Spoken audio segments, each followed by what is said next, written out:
set in downtown Montreal. Today these parks offer tranquility in a busy urban zone. However, if you look closely at the pathways, you might be able to guess why the parks are so haunted. Discreet Latin crosses are engraved into them. Yes, these parks were built on top of an old cemetery, where 60,000 to 70,000 are buried, many in mass graves. People sometimes find fragments of human bones in the grass while picnicking. Others feel highly uneasy when in the park, suffering shortness of breath, panic attacks, and even heart attacks. There are also reports of apparitions wandering through the park at night and strange noises. Disembodied voices, usually the mumbling of prayers, but sometimes people also hear soft, painful moaning, or worse. On occasion, piercing screams of agony suddenly fill the park. Early in the city's history as a French colony, bodies were buried inside Montreal's old city walls. However, at the end of the 1700s, public officials claimed that more burials would endanger public health, so new locations were sought for both the Catholic and Protestant cemeteries. Named St. Antoine Cemetery, it catered to Catholic residents. It was also known as the Cholera Cemetery, owing to 5 epidemics that struck, starting in 1832. The first time the disease struck the city, Montreal was thoroughly devastated. On June 9, 1832, an immigrant ship called Voyager arrived in the Montreal harbor. As the passengers disembarked and moved into the city, it soon became clear that one man had been left behind. He was found lying on his back on the ship's deck in a state of pain and agony. He was attended by Dr. Nelson, Montreal's health commissioner. The diagnosis was clear.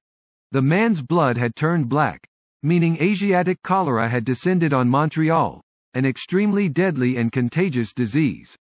The disease spread like wildfire, and as the cholera spread throughout the city, its victims began to multiply dramatically. Dr. Nelson oversaw the efforts to quell the disease. He ordered barrels of tar to be lit on fire throughout the city to try and purify the air, and he put all medical personnel on alert.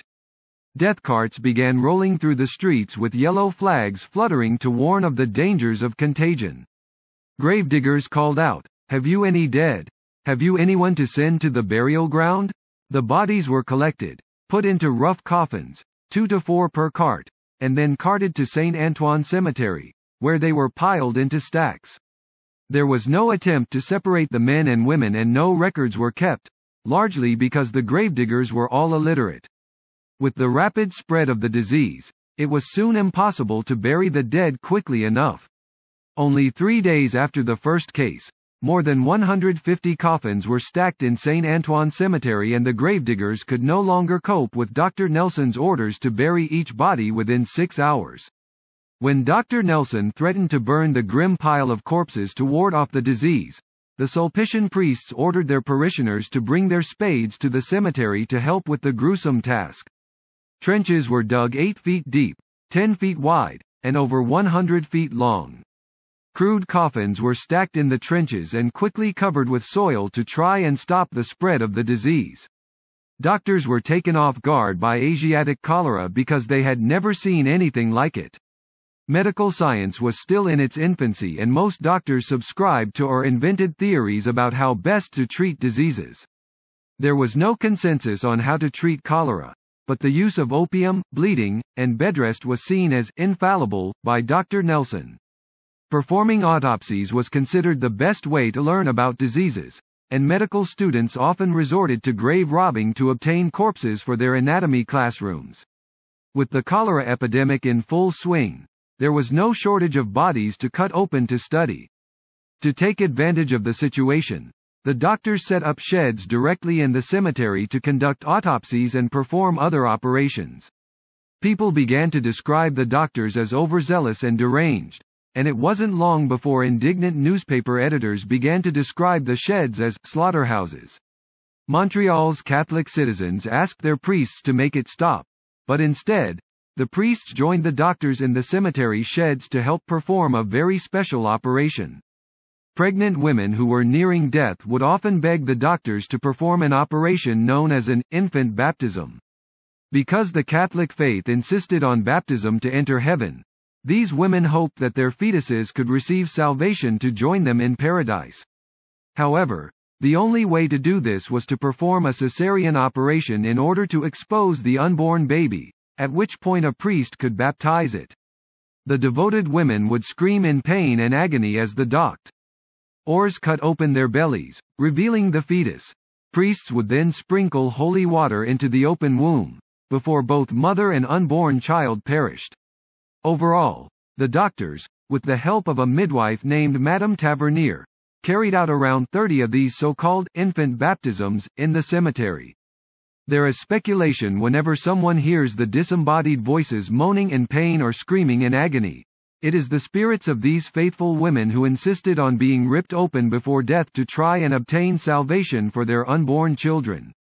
There were also people who got buried alive. Doctor-prescribed opium sometimes left people in comas. Mistaking them for dead, they would be carted to the cemetery and buried alive. The most infamous case was of a young lady named Mademoiselle Hervieux. She had fallen ill after visiting her best friend in what is now Old Montreal. After being treated by a doctor with bleeding and large doses of opium, she was declared dead. But she actually wasn't. She was in an opium-induced coma, but that didn't stop her from being buried alive.